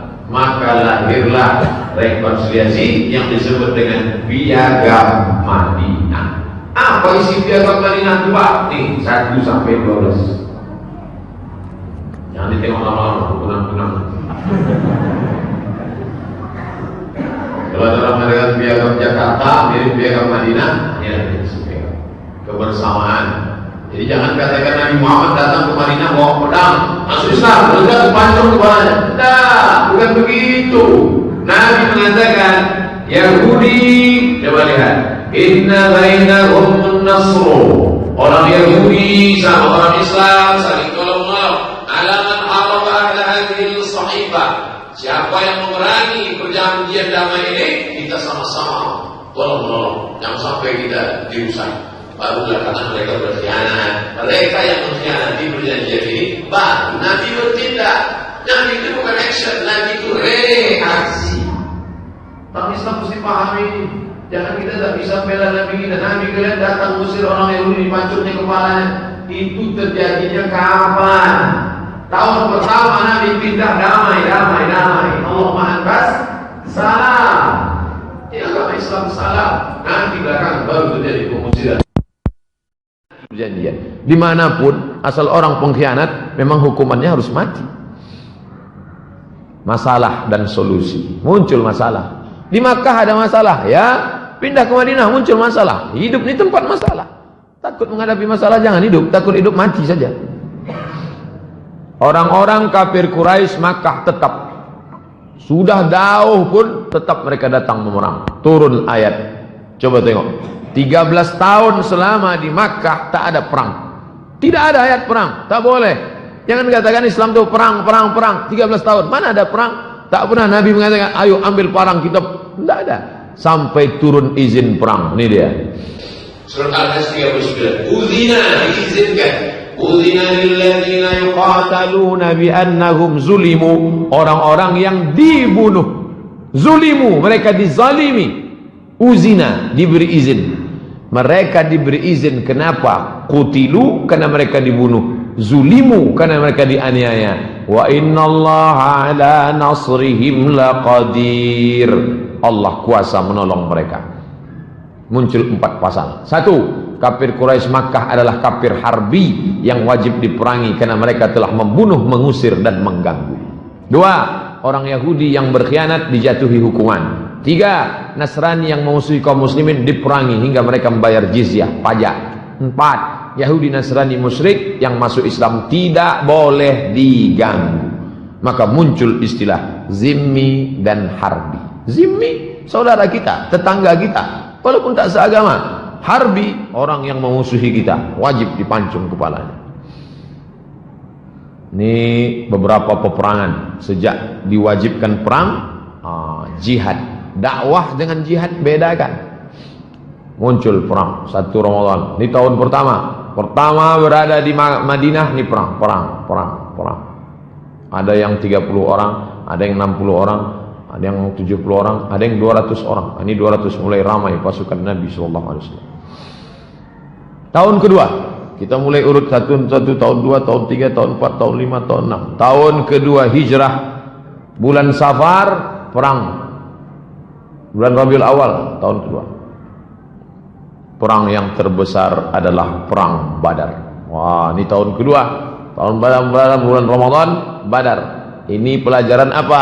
Ramadan bukan bulan tidur. Ramadan adalah bulan jihad.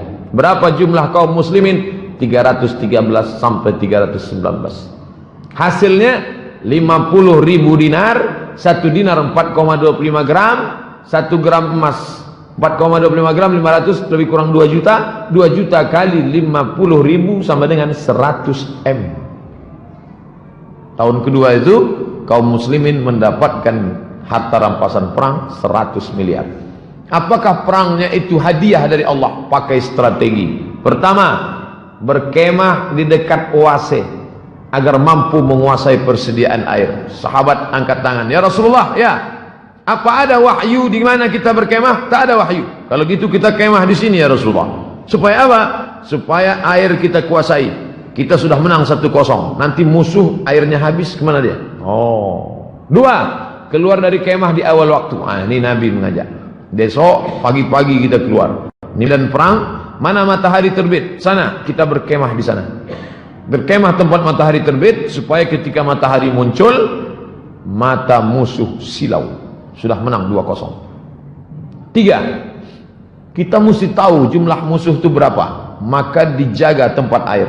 Malam-malam datang kafir musyrik ngambil air, ditangkap, diinterogasi. Kebetulan yang ngambil air itu kan biasanya tukang masak. Berapa ekor onta kalian potong setiap hari? Tanya dia. Ente yang masak? Iya. Berapa yang kalian potong onta? Kata dia antara 9 sampai 10 ekor. Langsung Nabi ngambil kesimpulan. Berarti jumlah mereka 900 sampai 1000 orang. 300 melawan 1000 orang. Nabi berdoa dari Isya sampai subuh. Salat Isya malam itu, malam Jumat tanggal 17 Ramadan, Nabi berdoa dari Isya sampai subuh. Jatuh sorban burdahnya, datang Abu Bakar menaikkan ke pundaknya. Berhentilah ya Rasulullah, tidurlah, besok kita perang. Kata Nabi, tidak, sampai sholat subuh. Itu menunjukkan Nabi fisik luar biasa. Berapa umur Nabi waktu itu? 55 tahun. Hari ini umat Muhammad 55, sedang ke rumah sakit, baru mendapat surat keterangan dokter. Apa pertolongan Allah? Pasukan malaikat turun hujan menguatkan kaki mereka. Abu Jahal mati. Mampus juga Abu Jahal itu aja. Baru puas saya, dari tadi saya menahan. Dah, bulan Syawal tahun kedua, Bani Qainuqa berkhianat. Nih, Yahudi pertama yang pengkhianat, Bani Qainuqa berkhianat. Pengusiran Bani Qainuqa dipimpin Hamzah, singa Allah, Abdul Muttalib. Tahun ketiga, inilah dia peta perang Uhud. Perang Uhud kaum muslimin kalah. Tahun 2 melambung menang. Tahun ketiga jatuh. Hidupnya ada pasang surut. Ini Jabal Rumat namanya. Jabal Rumat, Rumat artinya pasukan pemanah. Bukit yang besar-besar ini disebut Uhud. Ahad artinya satu. Ahad. Kalau bersatu ini Uhud namanya. Uhud. Jadi kalau kita tegak di Jabal Rumat yang kecil ini, nampak bukit besar, itulah Uhud. Jadi kadang penunjuk ini salah. Bapak Ibu, kita sedang berada di Jabal Uhud. Bukan, itu Jabal Uhud. Jabal Rumat, pasukan pemanah. Ini pasukan kaum muslimin. Ini pasukan musyrik berhadapan-hadapan. Ini air. Wadi, lembah tempat air, banyak air di sana. Kata Nabi, pasukan pemanah kalian di atas ini, 70 pemanah. Kalian memanah dari atas ke bawah. Itu yang kemarin praktik memanah ke bawah. Tidak gua gitu kan. Nanti jatuh kemana? Kepada orang kafir. Jatuh supaya panahnya jatuhnya kemari. Apapun yang terjadi, kalian jangan turun. Kalau aku di bawah ini menang, kalian jangan turun. Kalau aku kalah, kalian jangan turun. Apapun yang terjadi, jangan turun. Ketika pasukan Nabi di bawah menang, pasukan pemanah turun berebut harta rampasan perang. Ketika pasukan pemanah turun, pasukan musyrik berputar dari belakang bukit memerangi pasukan Islam, meninggal. Disitulah meninggalnya Hamzah bin Abdul Muttalib. Jadi kalau orang pergi umrah paham kisah ini, menangis dia di atas bukit. Yang sekarang tak ada nangis.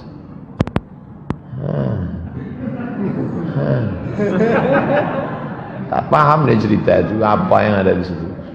Naik orang naik, dia turun orang turun.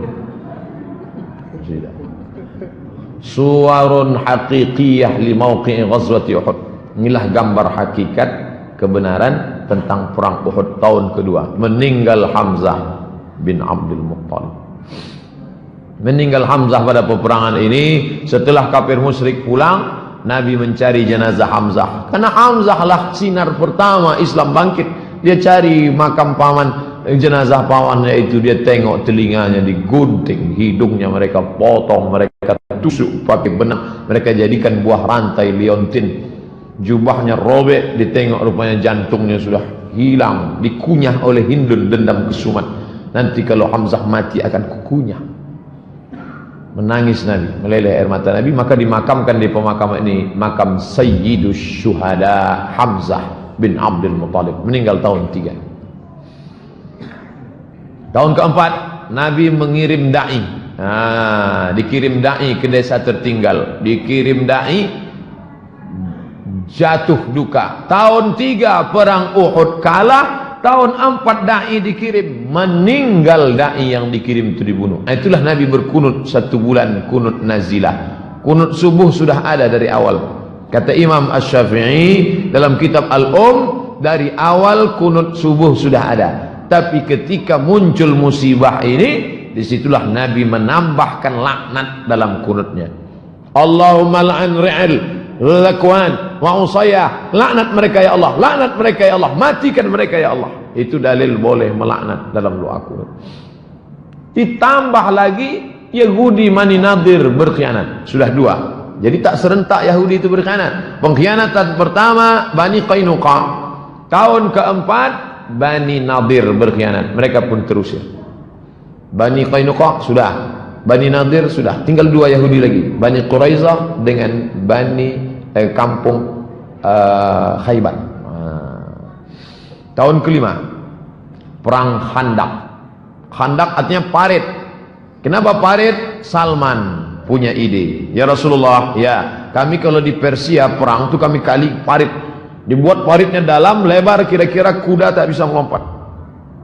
Oke lah, begitu gadi. Itu dalil ada pendapat orang Nabi tidak otoriter, Nabi tak diktator, pendapat orang diterima supaya kuda tak melompat. Disebut juga dengan perang Ahzab, partai-partai. Kenapa? Karena 4 partai bersatu.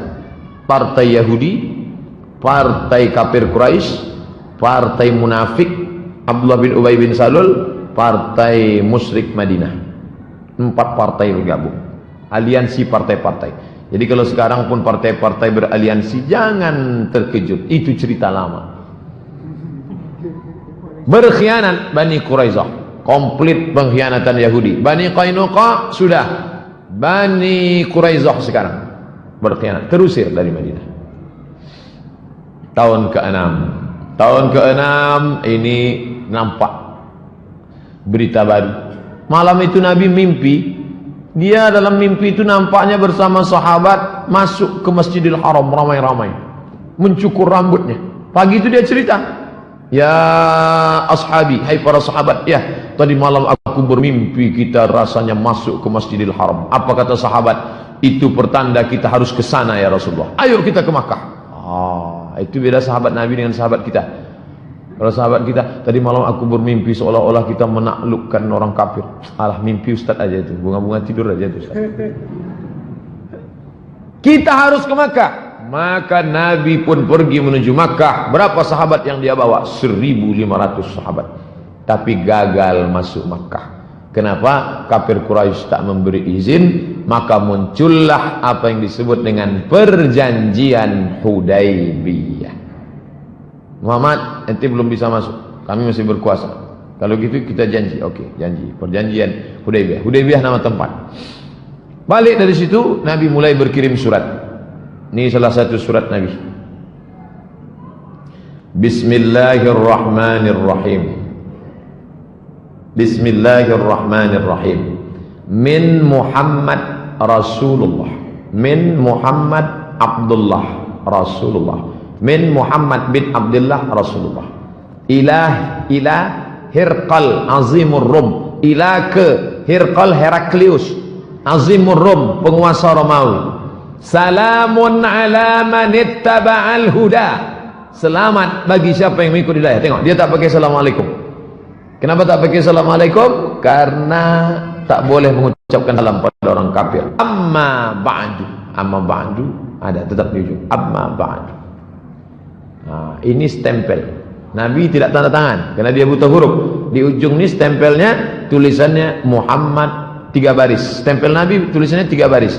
Muhammad Rasul Allah.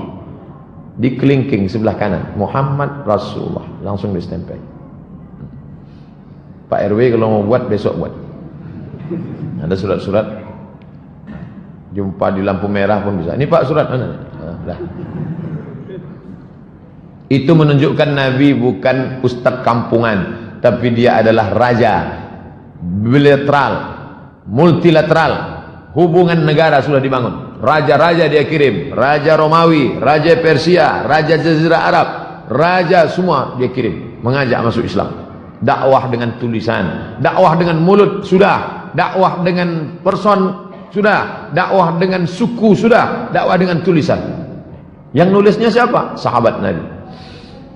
Tahun ke-7 Ammar bin As dan Khalid bin Walid masuk Islam. Jadi mereka masuk Islamnya belakangan, tapi jadilah daripada tak Islam sama sekali. Perang Khaybar komplit 4 Yahudi sudah. Yahudi Bani Qainuqa, Yahudi Bani Nadir, Yahudi Bani Quraizah, Yahudi Bani Khaybar. Yahudi Khaybar terusir. 91 orang mati syahid. Nabi menikahi Yahudi. Istri Nabi ada Yahudi satu, Sofiyah binti Huyai bin Akhtab. Ketika diundang ke Khaybar, Nabi diracun. Nama yang meracun Zainab bintil Haris. Nama suaminya Salam bin Mishkam. Kawan sahabat Nabi yang di sebelah makan langsung meninggal dunia. Ketika Nabi makan datang Jibril keluar. Allah ingin sahabat Nabi mati dalam keadaan syahid masuk surga. Diinterogasi si Zainab. Zainab, ya, kenapa kamu racun Muhammad? Kata Zainab, aku mau ngetes dia Nabi asli apa Nabi palsu. Jahat Yahudi. Kemudian Nabi melaksanakan umrah tahun ke-7. Tahun ke-6 umrah Hudaybiyah gagal. Maka tahun ke-7 dia ganti dengan umrah qadha. 2000 orang sahabat berhasil masuk. Tawaf, sa'i, tahallul, umrah qadha. Tahun ke-8 perang Ghazwah Mu'tah. 10 Ramadan tahun ke-8 Fathu Makkah. Nabi membebaskan kota Makkah. Ini yang paling ramai. Tahun ke-6 1500, tahun ke-7 2000, tahun ke-8 Nabi membawa 10.000 orang sahabat. Dan Nabi menetap di Makkah selama 19 hari. Kemudian dia melaksanakan umrah dari Ji'ranah. Makanya Bapak Ibu yang pergi umrah, ada 2 tempat niat Makkah. Yang pertama dari Tan'im, yang kedua dari Ji'ranah. Nabi dari Ji'ranah. Sampai ke Makkah, panglima perang dipimpin oleh sahabat Nabi. Dia cabutkan pedangnya, Sa'ad bin Ubadah. Tahun ketiga kalian potong telinga sahabat kami, Hamzah bin Abdul Muttalib. Kalian belah jantungnya. Sekarang kami datang dengan membawa pasukan 10.000. Hadza yaumul malhamah. Ini hari balas dendam. Apa kata Nabi? Hadza yaumul malhamah. Hadza yaumul marhamah. Ini hari kasih sayang. Jadi jangan bayangkan Nabi datang membawa 10.000 pasukan lalu melampiaskan dendam kesumat. Tak ada. Nabi hanya menghancurkan berhala-berhala. Lata, Uzza, Manat, Hubal, Jibti, Taghut, Naham, hancur semuanya. Dan setelah Ka'bah bersih, Bilal naik ke atas Ka'bah. Naik Bilal ke atas, azan.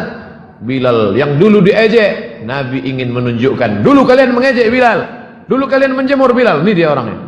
Bilal mengumandangkan azan di atas. Ketika mereka melihat Bilal, apa kata orang kafir musyrik? Berbisik, untung ayahku sudah mati sehingga tidak melihat burung gagak azan. Bilal hitam. Kenapa yang hitam itu? Kenapa yang tidak diajaknya Ali? Kenapa tak Ali yang azan? Kenapa tidak sahabat yang putih? Nabi ingin menunjukkan inilah Islam, tidak melihat warna kulit orang. Nabi mengangkat derajat sahabat dan menetap Nabi di sana selama 19 hari.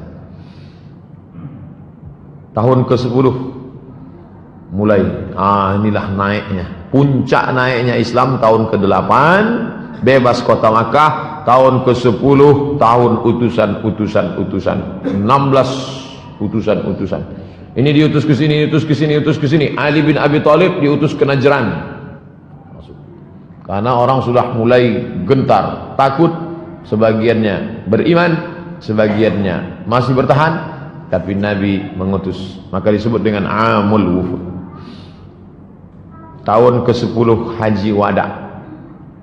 Satu riwayat menyebut 114.000, tapi riwayat ini menyebut, coba lihat, arba'ah wa arba'un alfan minan nas. Mi'at 100, arba'ah wa arba'un 44.000, 144.000 jamaah. Disitulah Nabi menyampaikan khutbah Haji Wada. Ini isi khutbah Haji Wada. Haji Wada. Saat itu ada satu ucapan Nabi yang terucap. Apa kata Nabi? Inni la adri, aku tak tahu. La'alli la alqakum, mungkin aku tak akan jumpa lagi dengan kalian. Ba'da ami haza, setelah tahun ini. Bihadzal mauqif, di tempat ini, abadan. Nabi naik ke atas Jabal Rahmah. Sahabat berkeliling, jumlahnya 144.000 menurut riwayat ini. Menurut Imam Abu Zur'ah, semua sahabat Nabi 114.000. Wallahu a'lam bishawab. Yang jelas mereka banyak.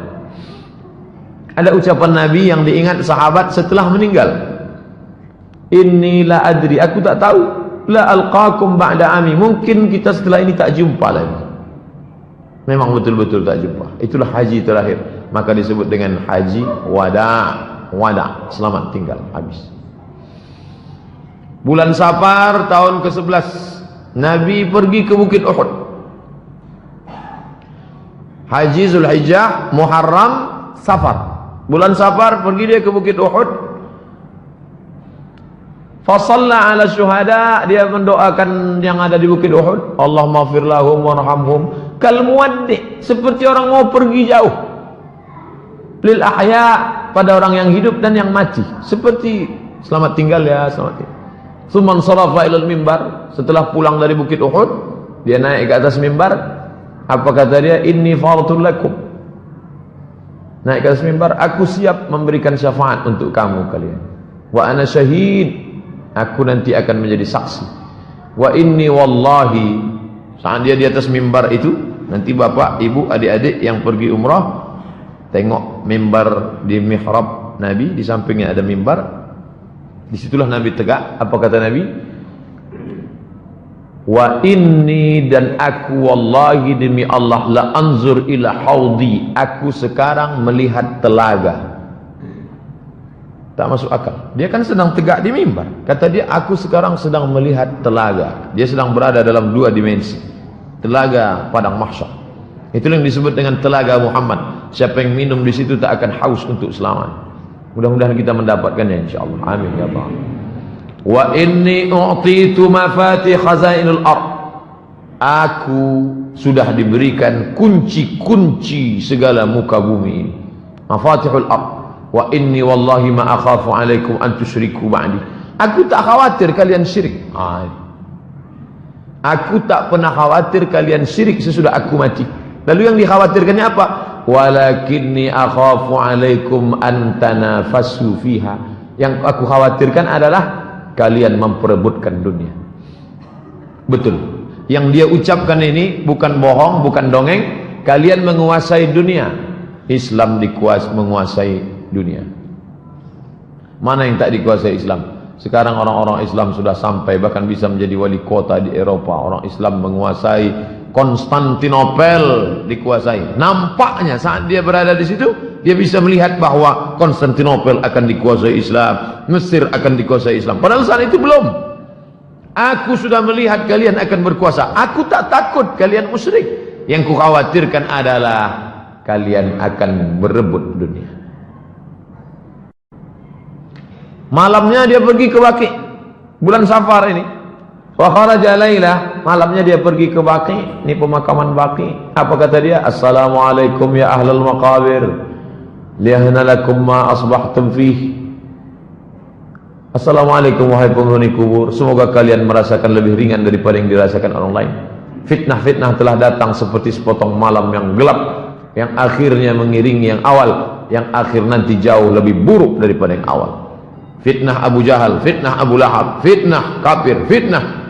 Tapi yang di akhir nanti lebih mengerikan. Dia sudah bercerita bahwa kita akan mengalami perkara-perkara yang lebih dahsyat, yang luar biasa. Apa kata dia? Inna bikum lahiqun, insyaallah kami menyusul kamu. Siangnya pergi dia ke Uhud, malamnya pergi dia ke Baqi ziarah. Senin 29 Safar. Pada tanggal 29 Safar Nabi mengantar jenazah ke pemakaman Baqi. Dalam perjalanan pulang sakit kepala. Falamma raja'a, ketika pulang wa huwa fit tariq aqadau sudah sakit kepala. Wattaqadil hararah, panasnya tinggi, suhu panasnya naik. Sampai panasnya terasa di atas kepala. Di bantal itu kalau dia duduk terasa panas, saking panasnya suhu badan Nabi sallallahu alaihi wasallam. Tapi Nabi tetap salat selama sakitnya itu berjamaah 11 hari. Tetap salat berjamaah. Panas pun tubuhnya, tetap dia datang salat berjamaah. Salat berjamaah, salat berjamaah, salat berjamaah. Pekan terakhir, sakitnya makin menjadi-jadi. Rasulullah dibawa ke rumah Aisyah. Dibawa ke rumah Aisyah, dipapah oleh Fadl bin Abbas dan Ali bin Abi Thalib. Keduanya sama-sama sepupunya. Fadl anak Abbas, Ali dibopong, dibapah karena dia tak bisa berjalan. Kemudian Aisyah membacakan Al-Falaq, dibacakannya An-Nas, dibacakannya ayat-ayat doa-doa, kemudian ditiupkannya ke tubuh Nabi, kemudian ditiupkan ke tapak tangan Nabi. Itu maka kalau ada keluarga kita sakit, Fatihah, Qul Falaq, Qul Huwallah, Qul Falaq, Qul Nas, tiupkan ke tapak tangan, diusapkan ke wajah, ke kepala, ke badan. Aisyah mengambil tangan Nabi, Aisyah membaca, ditiupkannya ke tapak tangan Nabi untuk mengambil barakah. Roja al-barakah, mengharapkan barakah dari tapak tangan Nabi sallallahu alaihi wasallam. Hari Rabu 7 Rabiul Awal. Suhu panas Nabi makin tinggi. Rasul sallallahu alaihi wasallam pingsan. Fastaddal waja' wa ghumiya, dia pingsan.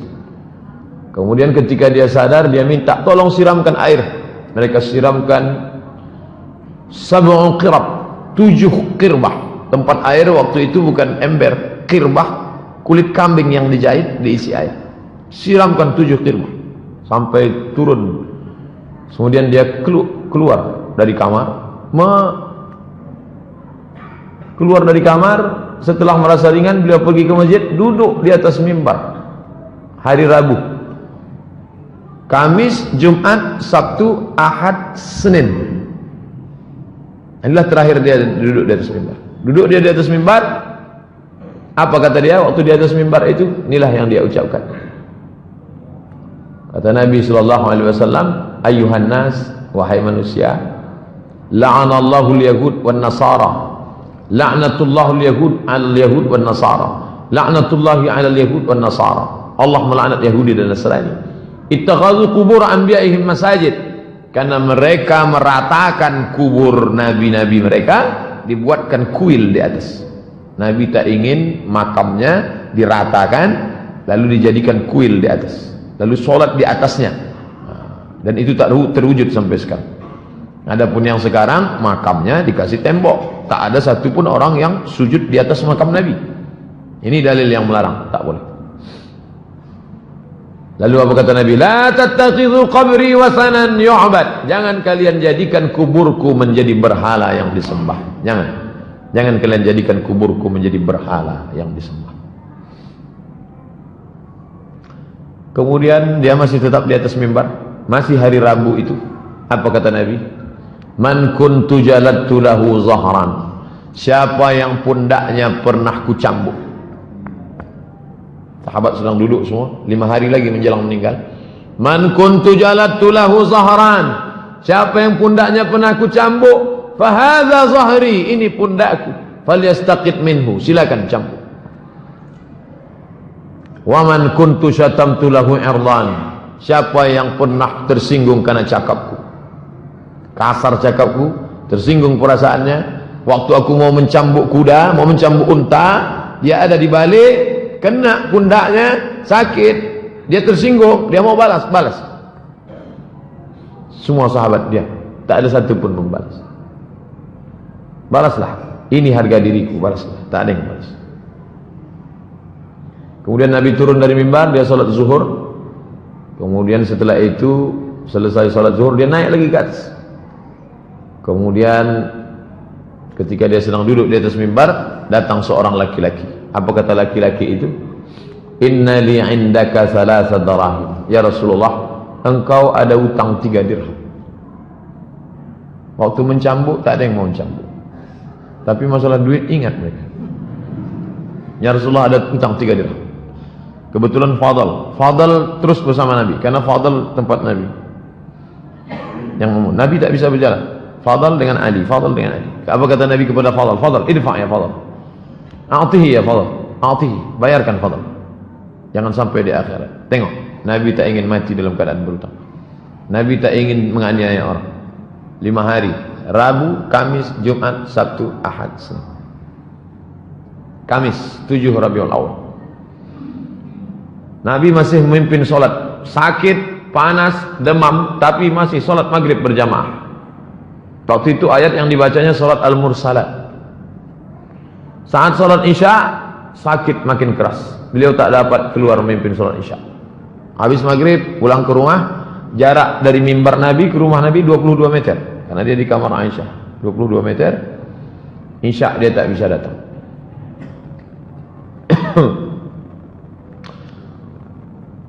Isya makin parah sakitnya.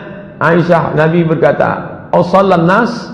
Ditanyanya Aisyah sama sahabat, "Apakah mereka sudah salat?" Kata sahabat, "Belum ya Rasulullah." Wa hum yantaziruna.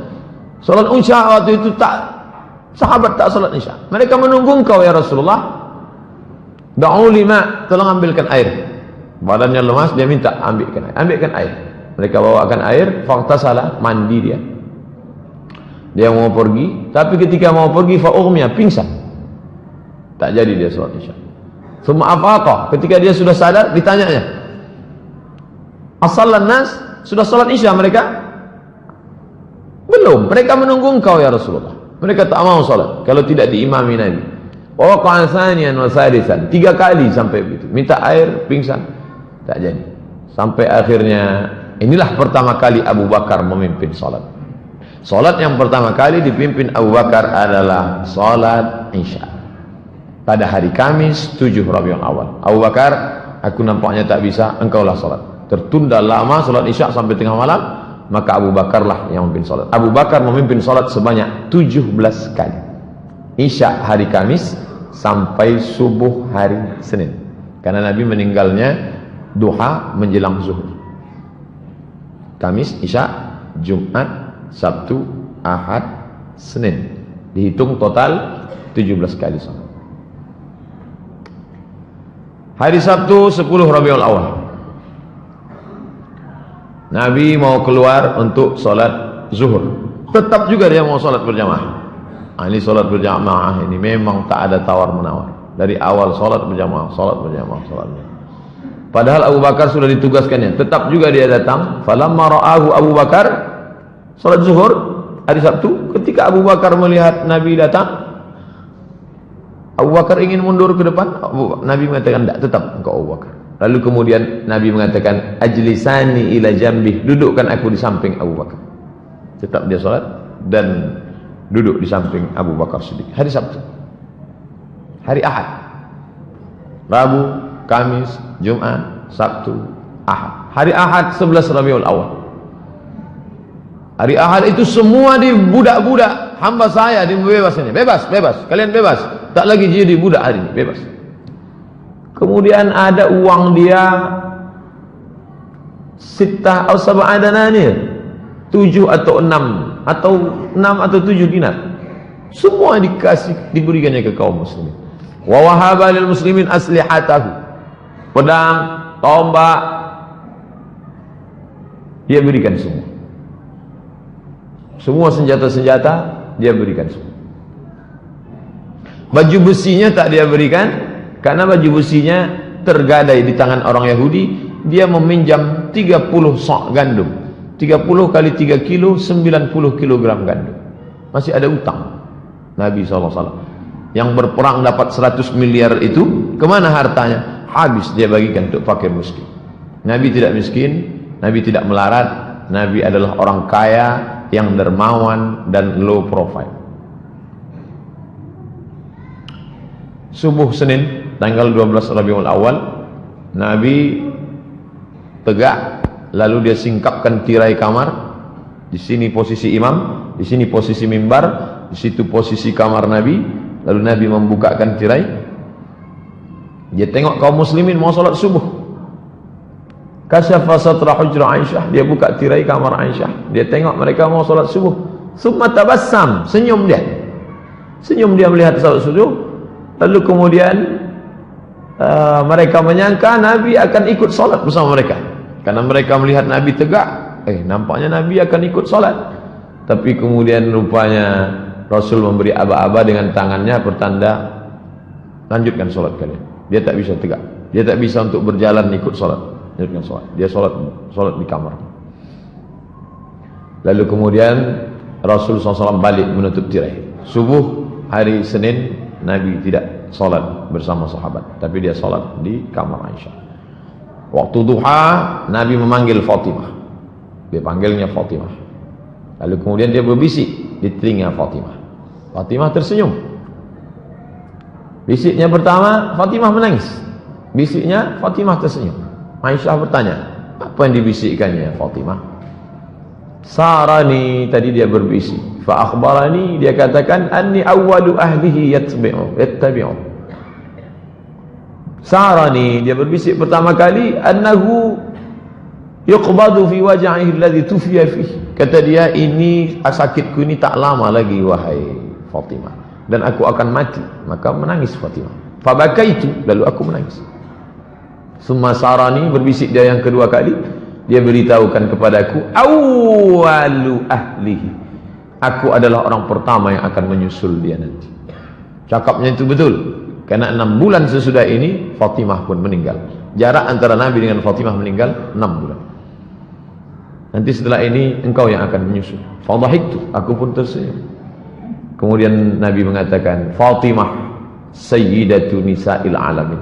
Fatimah, engkau adalah sayyidatu nisa'il alamin, pemimpin semua perempuan di dunia. Lalu kemudian Fatimah menengok Nabi sangat sakit. Maka Fatimah mengatakan, wa qarab abah, oh alangkah sakitnya ayahanda. Apa kata Nabi? Laisa ala abika qurabun ba'dal yaum.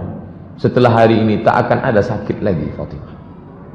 Ini hanya sakit yang terakhir Fatimah. Setelah ini tak ada sakit lagi. Kemudian Nabi memanggil Hasan, panggilnya Husain, faqabbalahuma, dipeluknya Husain, diciumnya Hasan, diciumnya Husain. Wa awsa bihima khairan, sampaikannya berita pesan yang baik-baik. Wa da'a azwajahu, kemudian dia sampaikan nasihat-nasihat yang baik-baik.